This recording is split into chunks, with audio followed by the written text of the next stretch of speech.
Bonjour, aujourd'hui nous allons apprendre à utiliser les variables. Donc pour ce, nous allons faire quelque chose que beaucoup de gens aimeraient faire. Donc nous allons tout simplement mettre une textbox dans laquelle l'utilisateur va écrire, je ne sais pas, son nom ou quoi que ce soit, et qui sera ensuite enregistré dans une variable. J'ai donc mis une textbox dans ma fenêtre. Je vais donc aller dans le gestionnaire de variables, ajouter une variable que nous allons par exemple nommer nom. Alors faites attention au niveau du nom de la variable, suivant, évitez par exemple les download, enfin tous ces termes. Essayez de mettre un terme personnel et non pas un terme trop informatique, parce que des fois il y a des conflits et le problème c'est que en cas d'erreur de génération, parfois il y a quelques problèmes.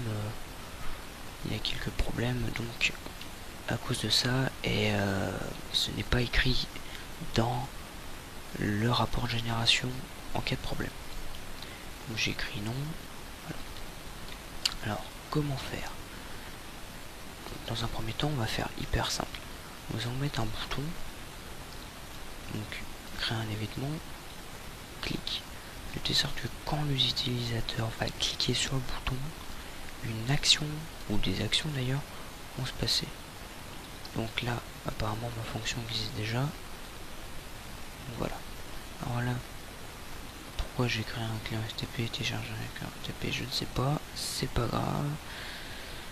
Donc, alors, nous allons faire simple. Nous allons aller dans interface, obtenir une propriété d'un contrôle. Donc, j'explique rapidement. Obtenir une propriété d'un contrôle, ça n'a rien à voir avec modifier une propriété d'un contrôle ou ajouter un objet à un contrôle. Donc, pour le moment, nous allons obtenir une propriété d'un contrôle. Le contrôle textbox et la propriété texte. Donc il y a tout un tas de propriétés, faut voir par rapport à ce que vous voulez utiliser. Par exemple là ça va être texte. Donc la variable recevant la valeur sera le nom. Voilà. Ensuite pour vous montrer que, d'ailleurs pour démontrer que ça marche, donc je vais mettre une textbox et donc vous apprendre aussi à modifier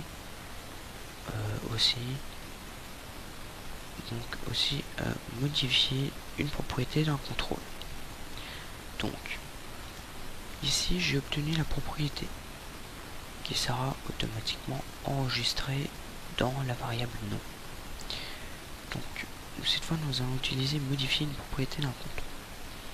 Donc le contrôle textbox2 et la propriété toujours texte. Alors ça sera un texte. Donc la valeur sera du texte.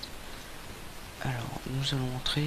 Ah oui, donc quand vous voyez écrit, il y a toujours ça. Il ne faut pas le mettre. Il faut mettre plutôt comme ça. Il faut toujours mettre 1% un début de parenthèse. Donc nous allons utiliser la variable projet non. Donc ok. Donc quand je vais cliquer sur le bouton ici même, ici ce qui aura écrit ici va s'enregistrer dans la variable non. Alors vous allez me dire oui mais des gens ne peuvent rien écrire. Tout à fait, c'est pour ça que dans un tuto plus tard sur par exemple cette base là, je vais vous apprendre à utiliser les variables, enfin pas les variables, à utiliser les conditions. Par exemple quand l'utilisateur ne va rien mettre, ça va mettre un message veuillez entrer quelque chose. Donc là on va faire simple, exécuter le projet généré. Donc, vu qu'il y a un problème de plugin, j'espère que ça va marcher. Voilà. Alors Windows Form, par exemple je vais m'écrire test comme j'ai l'habitude, bouton 1 test. Je peux écrire 1 2 3 4 5 6, ça sera 1 2 3 4 5 6. Donc comme vous le voyez, si j'écris là je sais pas, j'écris n'importe quoi, ça ne sera pas mis dessous. Il faut d'abord que j'appuie sur ce bouton. Voilà. Donc après il y a, donc c'est toujours dans l'interface, hein, bien sûr, ajouter un objet à un contrôle. Donc le contrôle parent, c'est par exemple, donc faites attention, je vais vous apprendre un tout petit truc, c'est que mi, c'est donc le mi là, c'est dans la from, donc la fenêtre dans laquelle vous êtes. Par exemple, si on met deux pages, on aura from 1, from 2, enfin Windows from 1, Windows from 2, et mi pour la page où vous êtes. Donc, vous avez l'objet, donc mi, objet, non par exemple. Donc j'ai pas trop étudié, je vais pas vous montrer pour pas faire d'erreur. Mais déjà, avec obtenir une propriété et modifier une propriété, vous allez déjà pouvoir faire beaucoup de choses. Donc je pense que ça va pas mal vous aider. Donc, faut vous souvenir vraiment de quelque chose, c'est de ne pas mettre n'importe quoi dans le nom des variables déjà de 1 pour pas vous perdre, mais aussi ne pas marquer de termes du style download ou plugin ou même tout ce genre de choses, pour la simple et bonne raison que le logiciel pourrait mal traduire la chose et vous mettre une erreur.